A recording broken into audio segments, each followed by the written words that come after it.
اللہ کی شان، میں آج بھی اللہ کا شکر کرتا ہوں، مجھے موقع محل نہیں تو میں آپ کو کبھی بتاؤں جب میری ماں کا انتقال ہوا تو کیسے ہوا. میرے دل کی دعا ہے اللہ ہر عورت کو دنیا سے ایسے لے کے جائے جیسے ہماری والدہ گئی.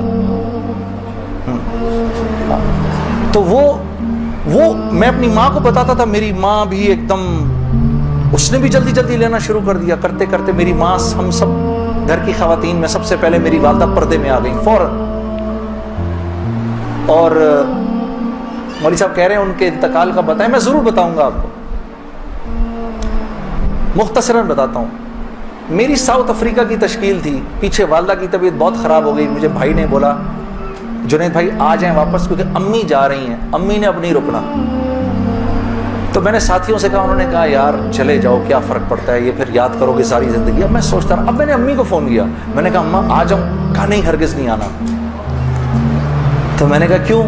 تو کہنے لگی اگر میرا انتقال ہوا تو میں کتنی خوش قسمت ہوں کہ میں اللہ کو بتاؤں گی کہ جب میرا انتقال ہوا تو میرا بیٹا تیرے راستے میں تھا. تو تم مت آؤ، مجھے کچھ نہیں ہوگا، اور اگر ہو گیا تو اس کو اللہ کی مرضی سمجھنا، بس میرے لیے تم دعا کرنا.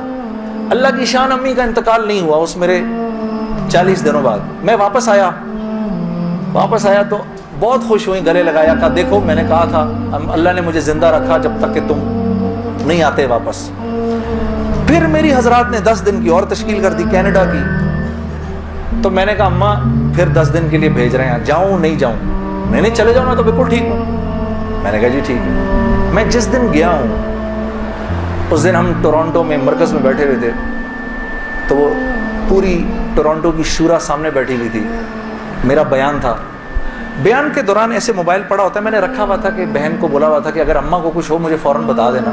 میرا موبائل بند ہو گیا، میں سمجھا خراب ہو گیا، اب وہ چلے ہی نہ کسی طرح سے. خیر میں نے اس کو چھوڑے رکھا، میں بات کرتا رہا. جب میں عشاء کی نماز پہ کھڑا ہوا تو پیچھے سے ساتھیوں نے آ کے بتایا کہ والدہ کا انتقال ہو گیا. میں نے بہن کو فون کیا، کیا ہوا؟ کہتی ہے کہ ابھی فجر کی ہم نے نمازیں پڑھی ہیں، فجر سے تھوڑا سا پہلے انتقال ہوا ہے.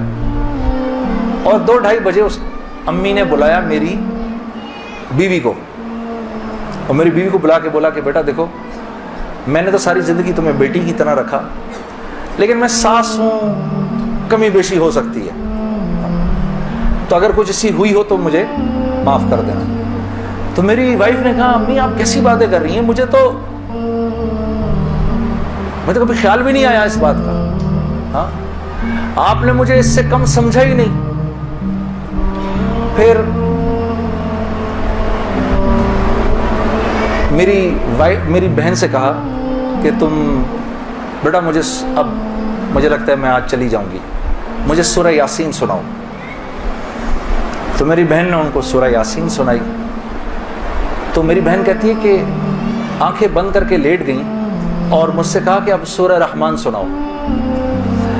تو سورہ رحمان پڑھتے پڑھتے میری امی نے آنکھیں کھولی، اور آنکھیں کھول کے میری بہن سے کہا کہ منیزہ یہ دیکھو یہ کس قدر ایک حسین عورت تمہارے ساتھ کھڑی ہوئی ہے،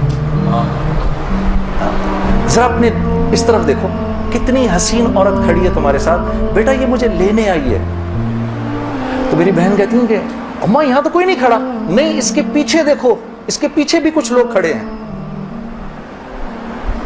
تو میری بہن کہتی ہے کہ میں نے کہا اماں تو چلیں پھر کلمہ پڑھیں، پھر آپ کے جانے کا وقت ہے. کہا اپنے ابا کو بلاؤ جلدی سے. تو میرے ابا آئے اور میرے ابا کو کہا کہ دیکھیں میں نے ساری زندگی آپ کی عزت کا خیال رکھا، میرے لیے بس وہ نمبر 1 چیز تھی، اس میں اگر کوئی کمی بیشی ہوئی ہو تو مجھے معاف کر دیجیے گا. میں اب جا رہی ہوں. کلمہ پڑھا اور آنکھیں بند کر لی، بس اس طرح گئی.